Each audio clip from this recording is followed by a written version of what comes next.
मैं सिनेमेटोग्राफी से आप लोगों का परिचय कराऊंगा। आज के युग में आप सबके पास फ़ोन तो है, और फ़ोन है तो जाहिर है आप तस्वीरें तो खींचते ही होंगे, ठीक है। और कई बार आप वीडियो भी बनाते हैं, तो बेसिक्स तो शायद आपको मालूम ही होगा। आप में से कुछ लोग जो तस्वीरें खींचे हो, उसमें से एक दो मुझे दिखाओ। कोई किसी को भी मन है कोई अच्छा फोटो दिखाना चाहते हैं, दिखाएं। अच्छा, ये आप DSLR पे खींचे हो ना? DSLR वाला नहीं पूछ रहा हूँ मैं मोबाइल वाला पूछ रहा हूँ। मोबाइल सबके पास है ना, इसलिए DSLR सबके पास नहीं होता। दिखाइए, कोई अच्छी तस्वीर है। ठीक है, अभी एक तस्वीर आई है मेरे सामने, आपने खींचा। क्या शुभ नाम है आपका? मनोहर माली। इसका एक्सपोजर क्या था? इसका एक्सपोजर मैंने मैनुअल तो नहीं, इसको मैंने नहीं देखा ना। अरे वाह, अब ऐसी तस्वीर मैं दिखाऊंगा। मेरे पास है मेरे PPT में, जिसमें कंपोजिशन में इस तरह की तस्वीर का बड़ा काम आता है। ठीक है, it's a very nice picture. Okay, इसमें क्या लेंस था? हाँ, इसी फोन से था ना। ओके, और इसमें ISO क्या रखा था? नहीं मालूम है, कोई बात नहीं। इसका शटर स्पीड क्या था? नहीं होगा, ठीक है, कोई बात नहीं। अच्छा चलो बताता हूँ। अरे वेरी नाइस।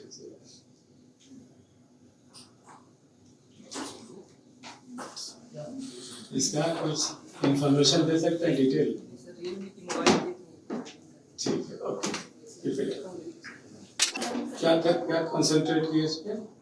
वो सब्जेक्ट था वर्ड। जी, सब्जेक्ट था वर्ड। ऑलराइट, तो आपके पास ये सुविधा नहीं थी कि इसका और क्लोजअप ले सकें? नहीं सर, हमें बहुत ऊपर था। बहुत ऊपर नहीं, इसी को हम थोड़ा सा, मेरे पास टेलीफोटो लेंस होता तो मैं इसको थोड़ा और क्लोजअप ले सकता। नाइस, ठीक है। ज़्यादातर लोगों ने जो तस्वीरें दिखाई, उसमें तस्वीरें अच्छी थी, लेकिन उसका नॉलेज नहीं था।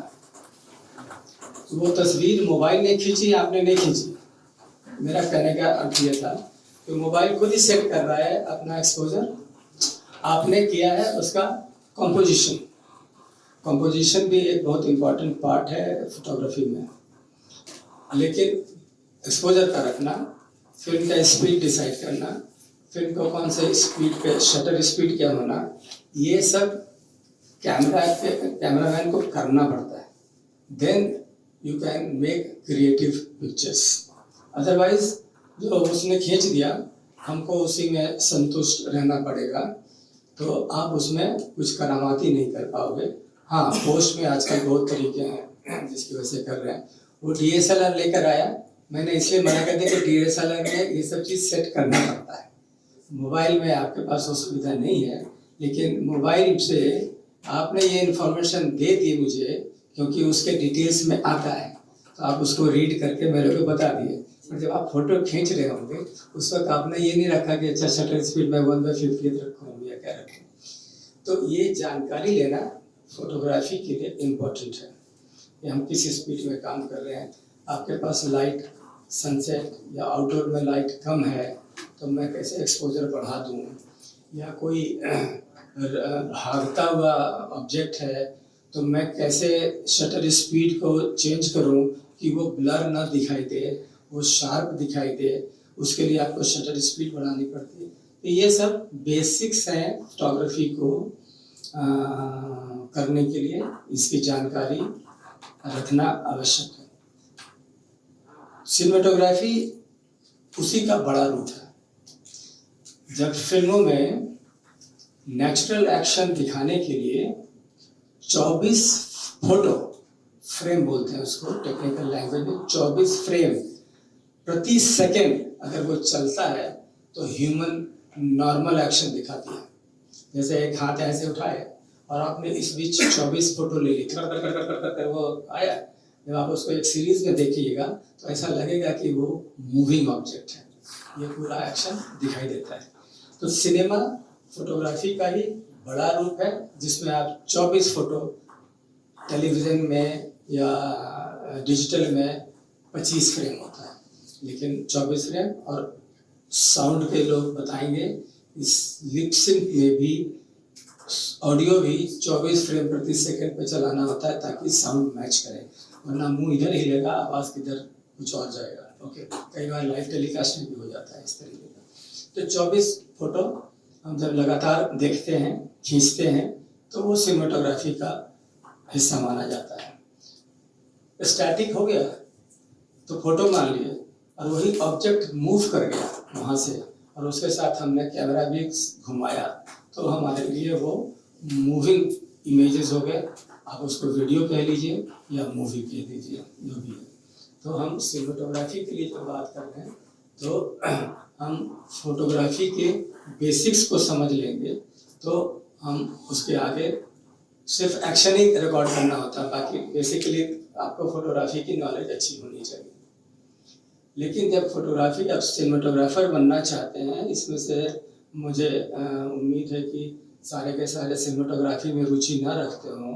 कुछ लोग डायरेक्शन में रुचि रखते होंगे, कुछ लोग किसी राइटिंग में रुचि रखते होंगे, लेकिन इस विद्या को जानना, आप उसको एग्जीक्यूट ना करें लेकिन उसकी समझ रखेंगे तो ये अब एज ए डायरेक्टर मान लीजिए कि आपने एक सीन सोचा है तो आप सिनेमेटोग्राफर को क्या क्या बताएंगे, क्या चीज़ लगाओ, कैसा मुझे देखना चाहिए, क्या फ्रेम लगना चाहिए, तो उसकी थोड़ी डायरेक्टर को हर एस्पेक्ट की समझ होनी चाहिए। उसको ज़रूरी नहीं है कि वो खुद कैंची लेके काटेगा या ऑनलाइन में अगर जाते हैं तो उसको स्विचिंग करेगा, लेकिन ये नॉलेज होना चाहिए कि कहाँ पर उसकी कटिंग पॉइंट है, तो एडिटिंग का काम होगा। साउंड में वो किस तरीके का एम्बियंस देखना चाह रहा है। मैं एक बार एक सीन शॉट किया और उसके बाद साउंड वाले ने एक ट्रेन का साउंड डाल दिया और करके चला गया। पाकिजा का शॉट देखेंगे इसमें, बोला ये क्या है? वो लोकेशन डिसाइड करता है। साउंड से उसने ये राइटिंग की कि ये जो जगह है ये रेलवे ट्रैक के पास है, जबकि मेरे फ्रेम में कहीं रेलवे ट्रैक नहीं दिख रहा था। This is how a sound man contribute to the story, कि कैसे हम इसकी लोकेशन को डिसाइड करें। कैमरा में डिसाइड हो रहा है, लेकिन मुझे कहीं से वो रेलवे ट्रैक नहीं दिखा, लेकिन कहीं उसको कहानी में जिक्र था कि उसको बताना है कि बगल से ट्रेन क्रॉस करती है, तो वो शुरू से ही इस्टेब्लिश कर लिया साउंड के जरिए। तो हर का अपना अपना कंट्रीब्यूशन होता है और तो डायरेक्टर को ये समझ होना चाहिए, इसलिए उनको ट्रेन की जाती है कि आप थोड़ा फोटोग्राफी भी सीख लो, थोड़ा साउंड भी सीख लो, थोड़ा एडिटिंग भी सीख लो। ओके, तो मैं इसमें जितने लोग हैं उनके रुचि को समझते हुए मैं बहुत ज़्यादा टेक्निकलिटीज़ पर नहीं जाऊँगा, जहाँ पे चीज़ें दिमाग से ऊपर से जाए। जो ज़्यादा समझना चाहते हैं उनको मैं अलग से कुछ अगर चाहेंगे तो बता सकते हैं।